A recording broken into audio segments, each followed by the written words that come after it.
All right, we are live here tonight. Hope everybody's doing well. My name is Kristen Potterton. I'm our college recruitment director for Evolution Soccer Club, and we've also got on the call with us today a couple of our college coaches. I'm going to share some of their wisdom, answer some questions for us, and let us kind of know, what from their perspective we can expect within the college recruiting experience for our players. So thank you both for joining us tonight. Give you guys a quick intro and on our two coaches that we have on with us today. So we've got Jake here in the middle, Jake Slemker.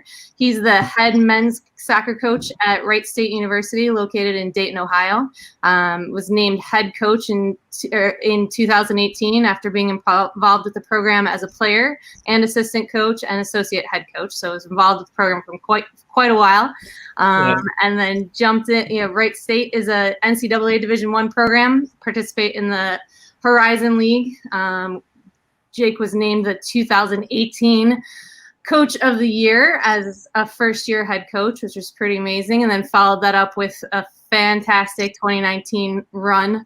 Led the Raiders to the program's first Horizon League championship, first NCAA championship appearance, first NCAA championship win, defeating Notre Dame 3-2, and battling 13th seed Michigan scoreless 110 minutes before the final verdict, penalty kicks. The blessing and the curse of soccer, right? Yes, that's true. It was a great game, though. Yeah, and Jake also is as a four-year starter as a student athlete over at Wright State University, and then played professionally for a few USSF and USL PDL clubs as well. So thank you, Jake, for joining us tonight. Thank you for having me. And we've also got here Nick Rizzo. Nick comes to us as the head women's coach at Monmouth University. Monmouth plays in the NCAA Division III Midwest Conference, is located in Western Illinois in the city of Monmouth. And this is going to be Nick's fifth season as Monmouth's head coach. During that time, he's led the team to the Midwest Conference tournament twice. And in 2019, they were tournament champions and NCAA tournament qualifiers. Nick Rizzo was also named the Midwest Conference Coach of the Year in both 2017 and 2019.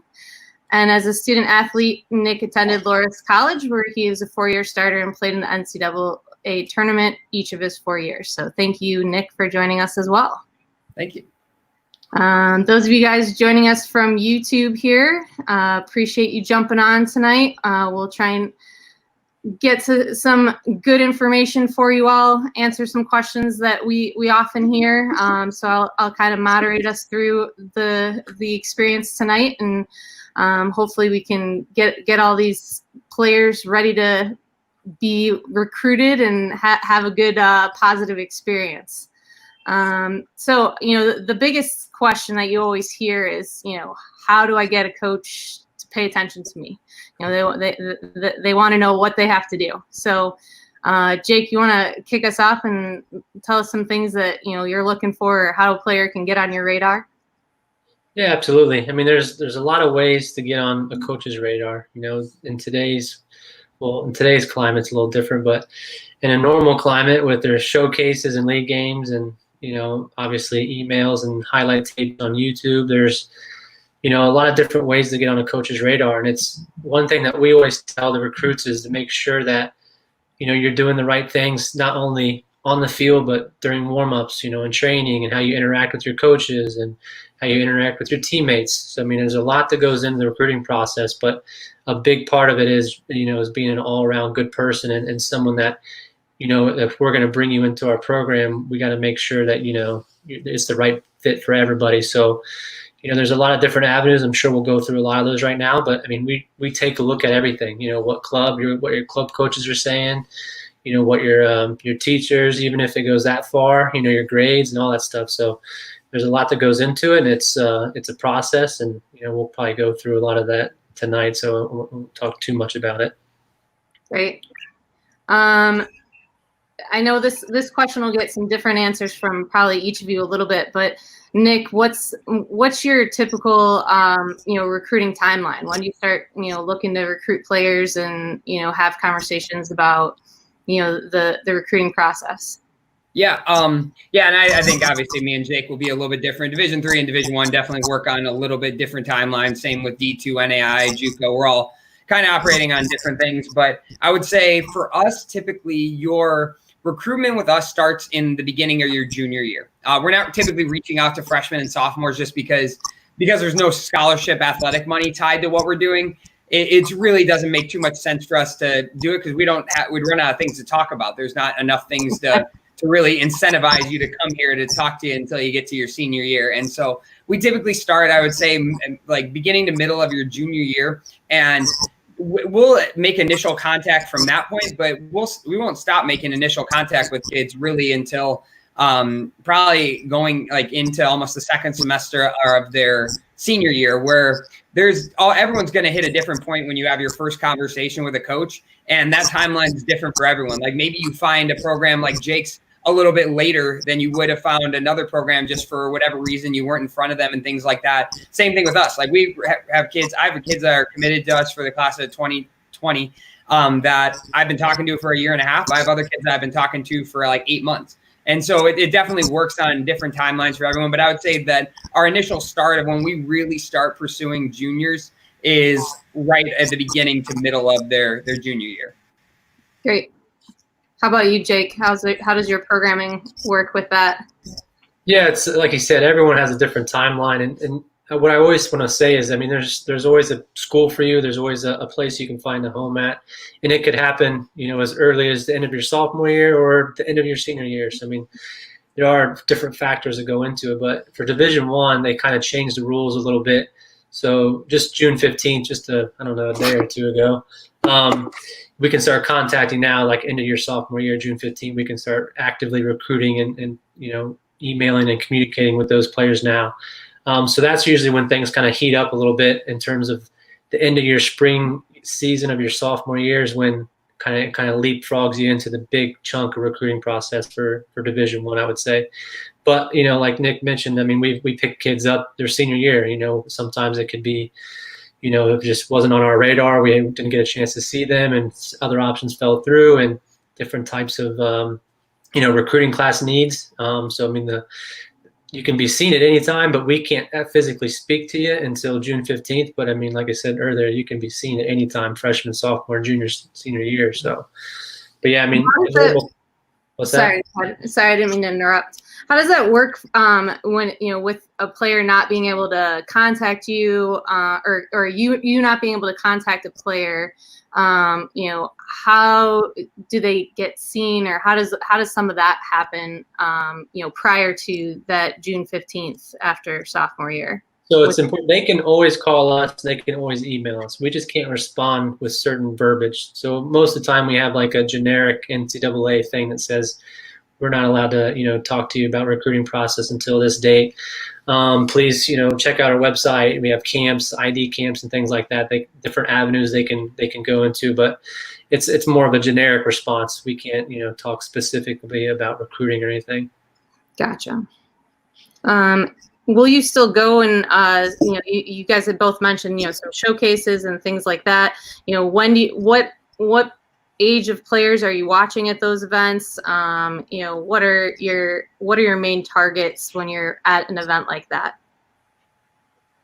Go ahead, Nick. You can start. Yeah, for sure. I always say that we're typically always working with two classes. So for this year, like for the past, like pretty much since July of last year, we were working with the class of 2020 and the class of 2021. So we're typically always working with two classes, never really more. So I would say, again, that summer going into your junior year is when at the Division III level, I think you're going to get, if you're a player that's interested in that level, that's when you'll get more receptive coaches. Again, you can reach out to them your freshman and sophomore year, but to be honest, I mean, they're probably not going to be as receptive initially just because they're going to be really working hard on their junior and senior classes and trying to finalize those. So yeah, I would say typically like we're working with two classes at once. So this next set of showcases that we get to go to, hopefully in August, we'll be looking at the class of 2021 and the class of 2022. And I would say that's pretty, I don't want to speak for all Division III coaches, but I would say that's pretty standard for most Division III schools. Great. Yeah, just to jump on that, it's similar. I mean, we're always looking for 2 classes, 2021, 2022 right now. And the 2021 class right now, unfortunately, has had a tough spell just because they missed a big chunk of, some big decisions. And that's when for Division I schools, money offers have been put out. So, I mean, it's a little bit tricky. But, yeah, typically, that sophomore year, their spring season of sophomore is when a lot of identification comes. And then the real meat of it really starts pressing for juniors. That winter segment going into the spring is when a lot of things happen. A lot of phone calls, and you can do overnight visits now as a junior. So, I mean, a lot of things get moving pretty quickly that junior year. And depending on your graduation, needs and your upcoming class needs, things can go a lot quicker or a little bit slower. But yeah, the big meat of it is end of your sophomore year through your junior year. A lot of it is taken care of. Great. Tell me a little bit about when you're recruiting. Are you looking mostly position specific? How many players are you looking at, for one position that you might have open? And what does that timetable look like? Like you said, you're looking at 2021s, 2022. So as a 2022 right now, potentially, how many players are you, looking to fill that spot, and how does that kind of get narrowed down for you? Jake, you want to go first this one? Yeah, so I mean, there's a lot that goes into it because you have different graduations. So if you have a senior class that's full of, your entire back 4, you're going to have to replace those guys. And then, depending on obviously goalkeeper, set aside, specific positions, you're always going to take the best player available. And then after that, then you're going to see what you need. What do you have on your current roster? How many of those players do you have? And how many do you think you need to bring in? So, at any given time, you could be looking for a center midfielder that you think you can play, a 6 or an 8, but also can fill in at right back. Or you need 2 starting center backs, and that's a big priority. So there's a lot that goes into it. But, I mean, most schools want to keep that, 6 to 8, 6 to 9 range of class to bringing in kids each year. Now, obviously, some things happen, injuries, red shirts, and things that could mess that up a little bit. But, you want to kind of keep it an even class. But positionally, it's always going to change. And sometimes, kids have to remember that. If you're, a striker and you're looking at a school and they have, the nation's leading goal scorer for the last 2 years, they're probably not looking for, a striker that year maybe. So, but yeah, that's kind of how it goes. And it changes every year for us. Yeah. And just to jump on that, I'm glad you said it, because that's exactly my thoughts as well, in terms of just for kids, as you're going into it, be adaptable. Don't pin yourself as a defensive center mid. Don't pin yourself as a left back. Don't pin yourself as a forward. When you get there, you have no idea what the classes above you are going to look like, and you want to give yourself every avenue to the field as possible. And so, yeah, when we were recruiting, I think, and he said it right away, and I think, again, I don't want to speak for all Division III schools, but I'm going to take the best players possible. I don't really care what positions they play. This class that we have coming in for 2020, I think 5 of them play center back for their high school and club team. Not all of them are. We're not going to play a 5 center back system next year. So a few of them are going to have to adjust, but a lot of them can play defensive center mid, or one of them can probably play a target forward. And so we're definitely just looking for the best players. But for the kids out there, yeah, just make sure you don't. The kids that are freshmen that get on the field for us early are always kids that are probably slightly playing out of position. Mm-hmm. That leads to a great question. Do you typically do you recruit freshmen to play, or how do you envision their transition into the team? Are you looking for freshmen that can be impact players year one, or what do you typically look for or see, either in your own personal recruiting style, or across your programs, your division? What do you see? Yeah, I mean, coaches want kids that want to play right away. I mean, they want to compete.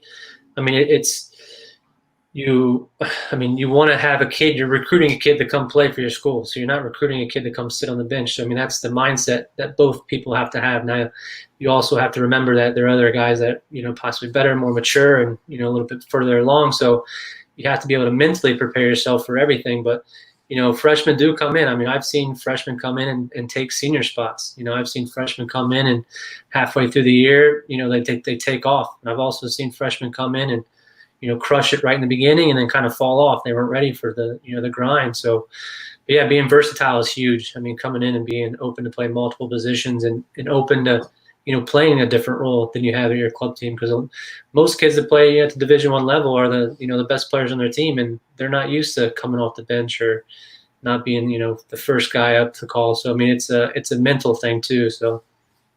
Yeah, no, and spot on. We always say, and like, this is something that might be surprising to kids who are going to be college players, but we're trying to out-recruit you every single year.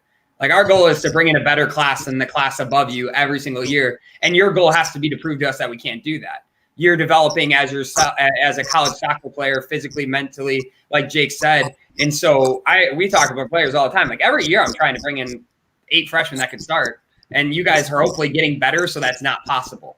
But yeah, no, every single year we're trying to bring in, like, I mean, the ball doesn't know how old you are. Like, if you get on the field and you're the best player, like, the ones that, like, the coaches who don't play freshmen are just going to be unsuccessful. If you're not bringing in good, at least 1 to 2 good kids every single year that can start for you, you probably won't be good long term, at least. Yeah, gonna struggle a little bit for sure. What kind of, what does a program, schedule look like for you guys? I know probably right now it's a little bit different than, what you're used to, not having a spring season and things like that. But, what's the fall look like for you? And then, the year round experience for a college athlete, what are they looking at? Yeah, go ahead. You can. Yeah. I would say, like, during the season part is one of the rare times where across divisions it looks pretty similar. It's not going to be identical, but I would say, like, the in-season part is probably one of the few times throughout the year that Division I, Division II, Division III, NAI, JUCO are going to look the most similar. So I don't know what the max is, Jake, for Division I, but we have 20 games that we can play. Is that where you guys are at? Yeah. Yep. So we have 20 games that we can play. So we report a little bit later than Division I, Division II. We report about 2 weeks before our first game, which is always right around September 1st. And so once we get going there, we practice or play 6 out of every 7 days. NCAA mandates we give you 1 day off a week. And I would say most of the time you have 2 games a week. You typically have a midweek and a weekend game, and that will go from September all the way through October. Then near the end of October or early November, you'll have conference tournaments. And then if you win your conference tournament or you get an at-large bid into the NCAAs, then the NCAA start, and those typically go. I think the championships this year was the first week of December. So that's like a nutshell of what our season looks like. And then once we get out of season, we have a lot less contact with you guys out of season for the Division III level. So you will actually work with our strength and conditioning coaches for the first 3 months of your second semester and not actually get to work with us on soccer stuff. And then we'll get a month-long spring season, and we kind of get to decide when we do that. And then that'll typically consist of like 2 or 3 games as well. So you can, and they're always on one date. Like, that's kind of how it works. And then summer you go back, hopefully join your club teams back home, U23 teams, and then repeat the next year. So that's a pretty abbreviated version of what our year looks like. Jake, what about you? Yeah, I mean, like you said, the fall season is pretty crazy for everybody. Probably the big difference is most of our guys come back a little earlier, and sometimes in July, and do captain's practices, and then we start early August, and our first games are mid-August. And then, like when school's out of session, we're out. We can't have any contact. We can't do any training. So in the winter break, we're not doing anything until they get back on campus. In the summertime, like you said, they're playing different leagues and like that. The spring is a little bit different. We get it's about 2.5 months long, and we get the 5 game dates to play games on. So that would probably be the biggest difference. But it's a full-time schedule. I mean, when you're in season, it is they say it's 20 hours a week, but it's 30, 40 hours when you're putting in everything into it. And then the spring's a little bit more relaxed, but it's still, you're getting a lot of work and still getting games and things like that. Awesome. How about academics? I know we were talking off the line before that your team's crushed it in the in the at home learning experience. But what kind of focus do you guys have as far as your personal program goals, or do you set that for your team, or how do you work your academic portion of the student athlete experience? Jake, you want to go first on this one? Yeah, I mean, the student athlete, you're student first. So, we were talking, like she said before, we had a 3.5 GPA, as a team, this semester, and with everything going on. And, I think we were saying it's probably easier for our players because they're used to doing school with, everything on top of it with soccer. So, I mean, they had so much more time than they're used to having. Sure. But they also, most institutions have, tutoring. They have a lot of academic support. So when you come in as an athlete, you get a lot of extra support in terms of the academic piece too at most universities. So it's a big piece of it, and it's each team's culture. You want to make sure that they're going to have success on the field, but to have a full experience and be successful in life, you have to take that in everything you do. So we're not going to let a kid just completely wash out of school and not take part in their grades, because it's going to eventually catch up to them. So, being just as hardworking and putting as much into the academic piece as we, preach on the field is a big part of it. So, and that becomes with each coach, each university, and the culture. But for the most part, they do have a lot of support though academically, and that's a big piece of what we try to do. Awesome. Yeah, and yeah, I mean, very, very similar. I think. Like and Jake talked about it very well. Like when you're in season, you're waking up, you're going to class for 3 to 4 hours, and then you're going to grab a lunch. And I mean, there might be a lift at some programs, and then you're going to have your afternoon stuff, and you might have if you're a science major or any STEM major, you're going to have a lab for a few hours, and then you're going to go to practice, and you'll be done. We practice from 5 to like 6:30. And so then you go back, and then you go at dinner, and then you immediately go to the library to do all your homework for the day. And then you sleep, and you wake up and you do that again. And so during season, it's definitely going to be you as a freshman. It's the most difficult thing because you don't get to adapt to college. You come and you're in college and in college soccer right away. And so you're going to have to rely on your coach, rely on your teammates, rely on the people to give you guidance. Like I know certain teams do study tables and stuff, and we never have. I always joke with people, like, if you're getting your stuff done, I don't want to talk to you. Like if you have a 4.0, like, I don't need to waste time on you. You're doing your stuff. And so a lot of coaches, I think, will tend to work with the kids that might be struggling a little bit more to make sure that, again, like Jake said, we're graduating all of you guys in 4 years and giving you the best experience to go out into the real world and start making some money. Yeah. How do most, I know a typical, student these days doesn't usually finish within, 4 years, but how do you see that trend to be similar amongst your players as well? Are they all graduating for the most part?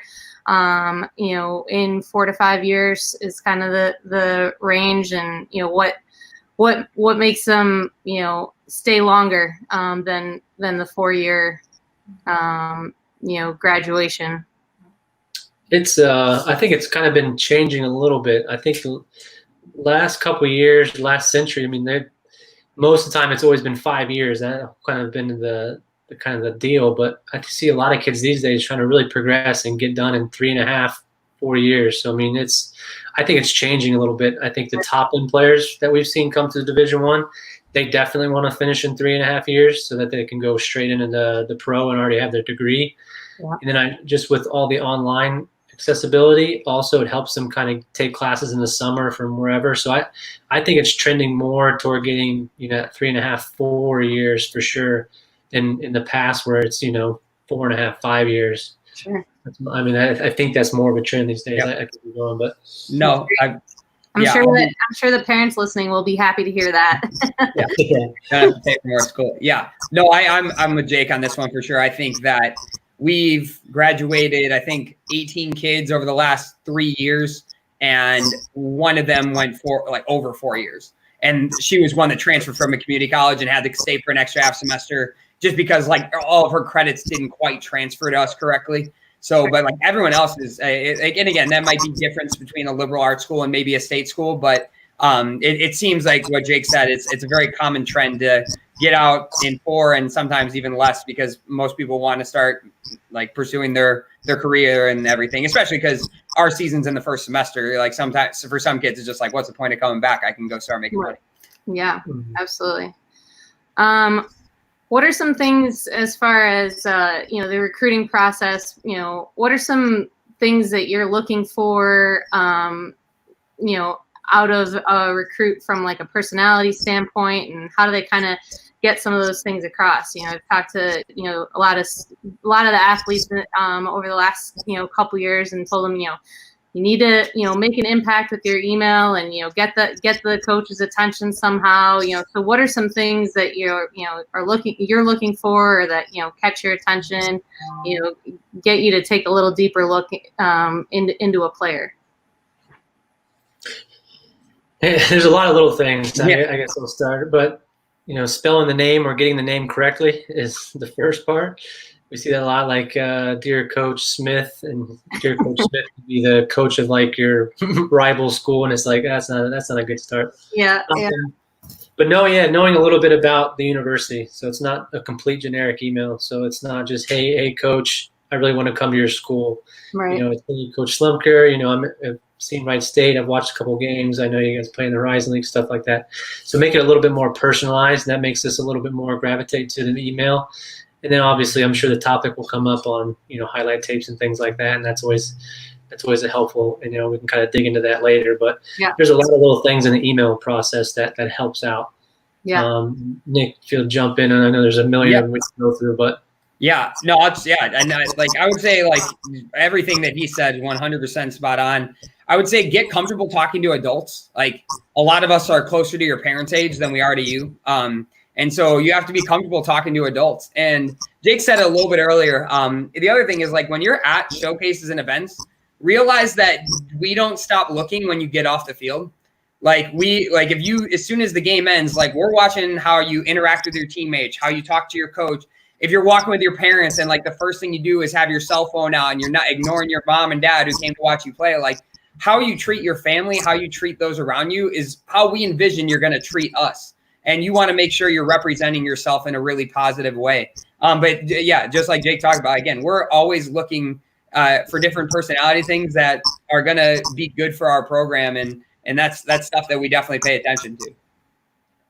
Awesome. Yeah, I think those little nuances, like you mentioned, in the email and in their body language and just different things like that. Any opportunity, any interaction, you guys are paying a little bit closer attention to than I think sometimes we realize. So hearing that again, I think is a great reiteration for the players. What kind of we talked about in email, is that your primary way that you're looking to communicate, or initial communications, or do you want somebody to pick up the phone and call you after they've sent an email, especially you, Jake, who where they you can't pick up the phone and call them, so if you feel like, hey, I really have a strong interest, is that something that you're looking for, or what's the best ways that you're seeing, or what kind of communications are you looking for? Yeah, absolutely. I mean, if I get a phone call straight away, I mean, that's a big step for a lot of young kids these days. They like to, completely go the text route, but it goes a long way. Then we can put a little bit of voice to, some of the emails, or go back and say, oh, I got to check this email again. Or, right. What kids got to remember in the recruiting process, we get emails from kids all over the world, hundreds of kids. So, I mean, it's not like we're ignoring you or this or that. I mean, we go to a field, everyone's been to a showcase. I mean, there's, 40 teams playing at one given time, and, there's 2 of us watching games. It's impossible for us to see everything and get to every kid and everything like that. So, it's crucial to, get your face out there, give us a phone call, multiple emails. If we miss the first one, we don't hear back right away. So, I mean, it's a process. So, that's a big part of it. The phone call never hurts. Yeah. What about, my dog's of course going to start barking now, the technology of at-home work. What about for the, from a showcase standpoint, you mentioned, we've talked a little about showcases,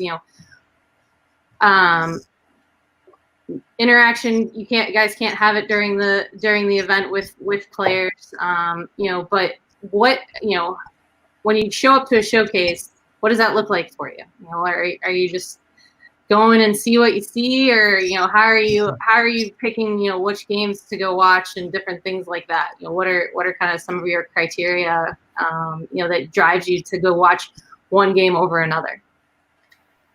Yeah, I mean, I don't want to speak for Coach Slemker, but most of our work starts before the showcase even starts.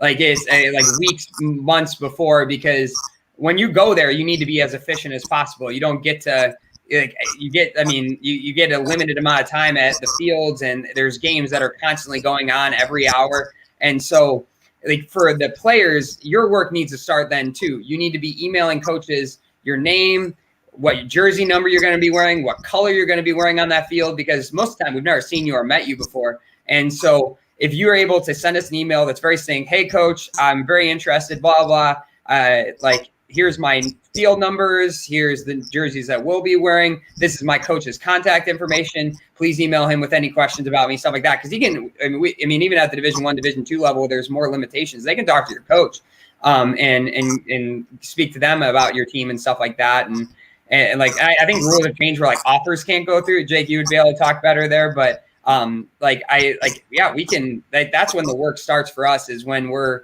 trying to pick fields. We're picking kids that we either already know that they're interested and we're trying to figure out if they're the right fit, or we're trying to get good initial contacts with kids that have emailed us and that we need to go take a look at. Great. Yeah, I mean, it's a process, and like you said, it makes our job a lot easier when you give us those details, instead of showing up to the field with 3,000 kids and trying to just see everybody. So yeah, the jersey number, the field number, the time, and any updates, and a couple weeks in advance, and then maybe that week leading up to the tournament, give us a reminder, shoot a text, and then like you said, we talk to the club coaches a lot because the rules are less with them. We can kind of chat freely with those guys. But yeah, when it comes to a tournament, it is crazy, and sometimes it's completely random. You'll watch a kid and bang, you fall in love with them, and sometimes we have a list of 20 kids and we rep through them, and these are the kids we wanted to see, and we go hop to field to make sure we see those kids. And you're watching a kid, and they can be playing against somebody else, and they stand out. So I mean, you can be recruited at any time. I mean, you never know, when someone's watching or recruiting. So that's a big piece of it.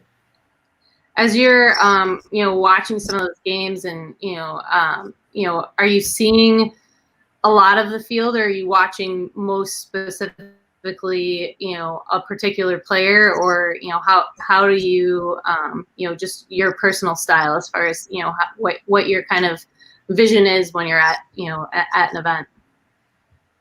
Yeah. Go ahead. You can go ahead. Yeah, I think it depends. I think honestly, I would love to say I have a system set up for every single game, but I don't know. I definitely one of those people. Sometimes if I have a committed kid and I really like that kid, I just might go to watch that field to get excited about the next year. And so I would say that it kind of varies. If you're looking at a specific kid, yeah, you're going to pay more attention to them because you're okay, they have these things, but maybe don't have these things. Can I fit them into this on our team? But other times, yeah, you're just going and especially sometimes you're just marking all right, there's a bunch of really good players on this team, who is interested in majors that are good at our school, who just you look for things like that might fit in the profile books. And again, making sure your team has I know you guys do a good job with that, Kristen, but making sure your team has profile books and that you're getting good information out there to them is also really important. Okay. Yeah, it's sometimes, you watch a specific kid and you want to maybe see them do certain things, watch how they, react off the ball, watch how they defensive minded and things like that. But it's sometimes you sit down and just watch the game, you just want to watch and kind of be surprised, I guess. Or, you like you said, you watch two good teams here, or this club generates these type of players, or there's just so many things, so many factors that go into it. But the more I think the recruiting process goes, the more specifically I think you can watch a kid. If you're really getting into that final process, you might be a little bit more honed in on him specifically or her. So. Sure. All right, let's get to the important question, the highlight video. What is that? What's a good highlight video look like? And is it important? Why do we bother? What's the what are we doing with these things? They're no longer. I just actually was moving recently, and I was digging out some old things, and I found my VHS tape. That's how old I am, of my highlight video that I had sent to my coach. So, can you send that to me? Yeah, do you have something to play it on? Yeah. It's shorter the better, I think. I mean, we can't watch 320-minute highlight videos. So you got to get to the point. If you're a forward, you got to throw goals. Let's see it right away. It's a highlight tape for a reason. You got to highlight what you do really well and showcase it extremely quick, and that's going to generate the next step of the process if there is one. There's no need to waste time juggling a ball for 5 minutes before you get into it. Just rip right into whatever you do really well, and that should spark whatever interest that coach may want to do after that. So that's my quickest version of getting the highlight tape. Make it easy, make it quick, and make it special fast. Yeah, I mean, it's your movie trailer. Like, it's the thing that you're using to get coaches want to come and watch the full film. And so, like, you gotta, like you said, get the good stuff and put the good stuff first too. Like, the amount of times where, like, I'll be watching a video and I'll see like the best highlight like 2 minutes in and be like, if you would have put that first, I wouldn't have even had to watch up to this point. Right. Yeah. Good. So just tell me a little bit about, just a couple more questions that I have for you guys, and then I'll see if there's any questions that are popping in from online. But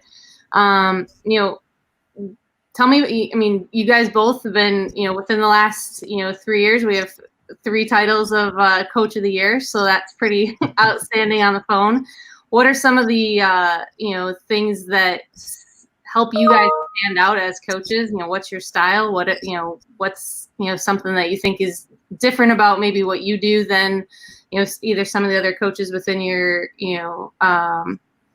division, or even just coaches that you've encountered or learned from? What helps you guys stand out so much?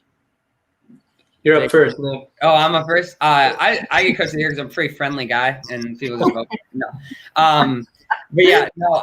I think things that make our program stand out is I think that we like just kind of the school we're a pretty blue collar school. We get a lot of kids that are either like Eastern Iowa, Central Illinois, but then like we get a lot of kids that come from like lower socioeconomic backgrounds too, because Monmouth's a little bit less expensive than like your typical liberal arts school. So we get a lot of kids from different types of backgrounds. And I think the thing about us is that it just kind of all centers around this theme that we're pretty blue collar and hardworking. We always talk about our kids. There's 4 things that we look for when we're recruiting kids is 1, are you good? Like, are you going to actually help us on the field? And then 2, we talk about how competitive are you? Because at the end of the day, like you're going to lose your spot at some point, most likely. Very rarely are kids coming in here and starting every game all the way through their freshman year on. It happens, but you're going to probably lose a spot or lose some minutes. And if you have the grit to fight back. And then we talk about how hard you're going to work. That's a cornerstone of our program. We need to be hardworking. And then how do you treat your teammates? And I think the one thing that we try to make sure that we do, and a lot of good programs do this, and we're definitely not the only one, but making sure that kids want to keep coming back and are very excited to be a part of our team. I think the best compliment I got this past year is, because we're not always the most technically sound team, but a coach came up to me afterwards and was like, your kids are incredibly bought into what you do. And I think that's like the goal of us, is just to have a team that even if we have the wrong system or the wrong setup, we're so bought in that it almost doesn't matter. Awesome. Yeah, man, that's everything he said is great stuff. And I don't know what any coach does is that makes them special. But I mean, we try to do as much as possible. And some of the things that he said and what I would piggyback on for our program is, we want kids that want to be there. That's a big part of it. If you want to be a part of, our team and what we're doing, our culture, we're going to get the most out of them. So that's kind of what we've been preaching, and making sure that, if they're bought in and we're giving everything that we get, we give to them.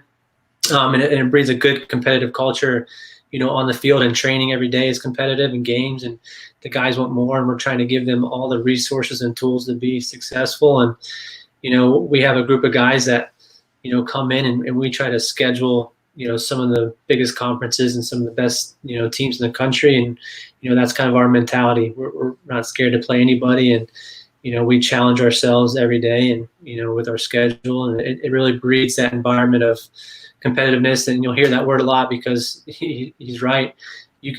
You're training for your job every day. It's not something that's just given to you. So training sessions are intense. I mean, if you want to be in the 11, or that top 15, you got to work every day, or someone's going to be right behind you to take that spot. So sometimes it comes naturally just because it's you got to fight for it. But it goes in swings, and hopefully we keep going and having the success we've had. So we'll see and see what this next crop of kids brings. Yeah, absolutely. You mentioned, being in the 11, that, obviously I think everybody knows what that means. You mentioned also the 15, what, can you elaborate on that a little bit for, some of the players and guys that might not be familiar with what that looks like? It's just, you want to be, someone at top 15, and that's when you're going to regularly get on the field, every game at least, that's kind of the mindset. And then obviously, most teams or most players are familiar with the 18 being dressed some regards. In the pro level at least. But yeah, you want to put yourself in a position to get your name called, if the game needs you, or that week, or if you're playing 2 games a week and guys need rest, or an injury comes, you want to be close to that top tier of kids to make sure that you're getting on the field. Absolutely. What are some of the common characteristics that you see amongst your players that are most successful, on the field and within your program? Quick one for me is they do more than what we ask them to do in terms of training. If you're just going to come in and show up in training and leave every day, you're going to get what you get. But, the top tier, the players that I've seen are there earlier, do stuff in the off days and the extra stuff. Then that they're really putting in the extra work, and they mean business. And you usually typically see those guys, be pretty successful and get the opportunity to play at the next level. Awesome. Yeah. Spot on. Great. Any advice that you might have for aspiring college athlete, especially we've got a lot of players within our program right now, in particular, that are 9th grade, so they're just barely on the cusp of starting to really get dialed into some of this college recruiting and what does it look like and all that kind of stuff. And then we've obviously got quite a few that are also sophomores, juniors, and things as well. But what advice would you give to them to help them really walk away from today and have some good bones of ideas of things to do? Yeah. I would say, one, don't be afraid to hear no. If you're interested in a program, reach out to them. And if it's not the right fit for you, then reach out to another one. Coach Slemker said earlier, there's a program for everyone. There is absolutely a soccer program for everyone out there if you want to keep playing. And so don't be afraid to say no, and definitely put yourself out there. If you have the availability to get in front of coaches, go to their ID camps, go to showcases, things like that. And that's going to be the way that it's the easiest way for you to get in front of coaches. And I not to plug ID camps, but I always tell people, if you're interested in school, go to their ID camp. Don't go to a generic one. Or in your school, obviously go to the one that your club throws, because they're going to invite college coaches to do. I'm not discouraging you from going to the Evolution one. I go to that every year too. But it's one of those things where get in front of them. Try to get in front of them as best you can. Contact them. Like Coach said earlier, call them. There's a lot of things that you can do to put yourself out there, and don't think it's too early to start. And you might not get answers right away, but don't think that doing that. There's stories every year that I hear from Division I level where they've been coaching a kid at their ID camp since their freshman year, and eventually they're just man, this kid's so tough. This kid works harder than anyone. He's got to have a spot on the team, or she's got to have a spot on the team. You hear stories like that all the time. So put yourself out there and get in front of the coaches as best you can. Right. Yeah, absolutely. I mean, he said it. And make a list. There's a lot of factors that go into picking a university, especially financial. So, get a list of schools if you want to go out of state. How far away you want to go, or do you want to stay local? Get a list of schools. And how big school do you want? Do you want to go to school with 1,000 students or 50,000 students? So you got to make sure you kind of do your research and not just kind of throw a huge net, but at some point you need to get specific and kind of what your needs are, and you have to listen to the feedback also. So if you email a coach 10 times and you don't know responses, they might not want you, and that's fine. They might not want you to. Sure. You have to live with that and move on, So, I mean, like I said, we could be looking for a whole different type of player or position. You have no idea what the recruiting needs are, so don't take it too personal, but you have to listen to that if it does come up, or if you're not a Division I player or a Division II player, Division III player, you have to come to some honesty as well in the recruiting process. And that's not a bad thing. That's just how it is. But there's a place for you, and, get a list of 10 schools, and start there and kind of go from that route. Awesome. Do any of your, couple questions from the chat, do any of your players balance a job and school and soccer? Yeah, I think that's probably different across divisions. I think it's probably easier or harder, especially because we don't have a ton of stuff in the off season. Absolutely. We have a girl, she's one of my favorite kids, who she actually plays soccer and runs cross country during our season, which is insane. She doesn't miss any soccer games. So if there's a conflict between a cross country meet and a soccer game, she'll go to the soccer game, but she does that. And she works at our Einsteins on campus, and she has a 3.8 GPA. It's totally possible to do. As he's also she also longboards to practice. So there's too many things. But it's definitely possible, but you have to be on top of your stuff. There is no way around it. But that's our school and that's our division. I don't know, it might be a little bit different for Coach Lemker. Yeah, I mean, I wouldn't say it's impossible. I rarely see it in the Division I, at least in the season. Most of the time, guys, they'll pick up some kind of work in the winter segment, or definitely in the summer. They'll do some stuff in the summer. But it's a lot to handle in the fall for sure. But like you said, nothing's impossible, but it's very rare to see that in the fall season. Gotcha. And then what are any common majors that you see across your program typically? I mean, it just depends on the university, really. But in general, most universities are kind of known for 1, 2, or 3 majors, and you'll see a lot of that. But no, it's pretty wide variety. Same. Another question that we had was, I know you talked about, kind of the contact of before showcases and things like that, maybe the week of, send that kind of final reminder. How far in advance should they start having, some of those contact emails with you? I mean, I think Coach hit it on the head. Send one out maybe a month out, and then send a follow one out the week of. I think if you're doing that, I mean, if you're sending it like for a November showcase right now, we'll probably forget about it. Right. We got a few things going on, but a month out maybe, and then like Coach said, the week of I think is perfect. Yeah. Are you looking for check-in emails right now when there's no games to speak of? And what kinds of things are you looking for from that?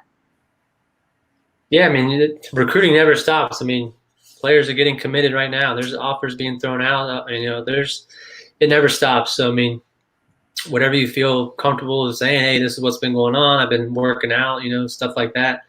Nothing hurts. Nothing hurts. And then, like I said, if you don't get any responses after a number of times, then that tells you something also. But like I said, it doesn't hurt to put yourself out there and email. Great. Have you found that college coaches are typically more attracted to players that are closer location-wise to their university than very far away? It depends on the school. State schools operate a little bit differently because there's with the scholarship money and the way it works at individual schools. I know a coach in Iowa, not the University of Iowa, but a coach in Iowa that has to get a certain percentage of in-state kids just because of the scholarship money. So there's definitely situations like that. For us at liberal arts school, where every person pays the exact same amount, no matter where you're from, it doesn't matter. We'll take the best kids. It might be easier for us to see local kids, but we have kids from all over. Yeah, the only thing I would say, and we haven't touched on this much, but one factor that kind of can distinguish kids quickly is their grades. If we have a similar kid and they have a 4.0, that's going to be a lot more appealing. There's going to be more academic money and things like that. So, that's one thing that in-state, out-of-state, obviously there's a financial piece to it, but, the grades comes a big role in it also, and when it comes to recruiting and that filter process. So talk a little bit more about that, if you don't mind. Why are grades so important, especially for our getting ready to be freshmen, sophomores, where they've got plenty of time to to right the curve if necessary. What kinds of things? Why are grades important for them? Well, the number one thing is it's going to come down to money, and Nick will talk to you about how much the academic money comes into play for Division III, but it also comes into play Division I, and we can give out athletic scholarships, but we can also stack it on top of academic money. So if you come in, with the 4.0 and a 35 ACT and you get your full tuition, I only have to give you, a couple $1,000 and you're at a full ride almost, and that's a lot different than if you have a 2.3 and we have to give you so much more money. When Division I soccer, you only have 9.9 scholarships, and most teams carry around 28 players. So, the whole full ride dream is very rare in Division I. So, the academic is huge to make sure that we can kind of make it as affordable and appealing as possible.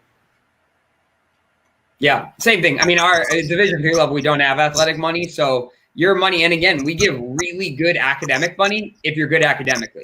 Our scholarships are based off of two things: your need and your academics. So I would say the kids who are really, really smart and have families that come from lower socioeconomic backgrounds, you're going to pay nothing to go to our school. If you're really, really dumb and your family's rich, you're going to pay a lot of money to come to our school if you want to come. And so typically everyone's somewhere in the middle of that too. But it's incredibly important, like Coach Lemker said. Great. Very, very important information for the players here. I think from that standpoint, as they're enjoying their summer and thinking nothing about academics right now. Yeah. But it's something that they'll have to pay attention to. Social media. Do you guys pay attention to that stuff at all for recruits? Oh yeah.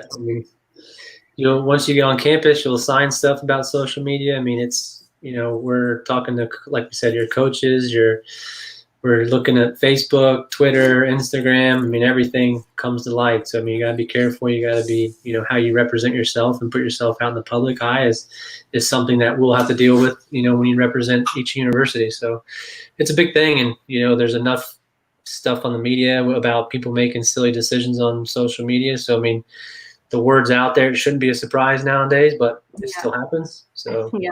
It's amazing, right? In the last week, I've seen a few different universities, because of all the things that are happening right now. There's been a few kids that have posted really stupid tweets about all of the stuff that's been happening with Black Lives Matter and stuff like that, no matter what your politics are. And there two kids, I know for a fact that there was someone from a female basketball player at Marquette, and it was a lacrosse player going to somewhere in Colorado that had their scholarships completely pulled because they type something on social media that probably wasn't a good representation of what the team wanted to be. And so it got pulled. So don't do that. Yeah, not a good call for sure. When you're got one final question for each of you guys. It's a two-part one though. So what's a question that you always that you wish your recruit would ask and that they should never ask? Oh man. Do I go first or you want me to go first? You should never ask, what the, I gotta think. You might have to go first, Nick. There's probably some good ones. Don't ask what the party culture is like on campus. We won't. I'll immediately stop recruiting you. And not that we're stupid and thinks that our players don't have a good time when they get to campus and stuff like that, but that shouldn't be a question you ever ask your college coach. A question you should always ask. I don't know if there's a particular one, but I love when kids when they're on their recruiting visit and like they'll like pull out a notebook or they'll pull like, hey coach, do you mind if I pull out my phone? I wrote down a list of questions. Like, so I don't know if there's a particular question, but I love when kids are really, really prepared to talk to us and be like, hey, I wrote a few things down. Do you mind if we go through this stuff? Like you guys are like a few of you guys are doing in the live comments right now. Like that's perfect. If you have a list like that, like it's such an encouraging thing to us because it means you care. Yeah, for sure. I mean, a big thing is we recruit the player. We don't recruit the parent. So if we bring you in on your parents there and your mom or dad ask every question and you just sit there, that's a red flag. I mean, that's a big thing. So, I mean, make sure you come with something. You know, any type of interaction and personality is going to go a long way because, you know, we spend a lot of time with these players, you know, on the road and in training and buses and hotels. So it's a big part of it. And that was a good one about the party scene. And I don't know, there's some bad questions about, you know, what we're eating. Those are probably current players. those are the ones that get me the most. Yeah, those are all your current players. What are we eating? What are we doing here? You know, we having pizza again. Yeah, we're having pizza again. Oh man. Well, I can't thank you guys enough. Really appreciate you guys joining us tonight. And I think this was really great content and information for all of our rising college athletes, and hopefully they are knocking down your doors before not too long, and all of us get back on the field because yes. I know you guys are anxious to do that as well. So thank you again, and we'll see you guys soon. All right, thanks a lot. Perfect. Good one. Thanks, guys. See ya.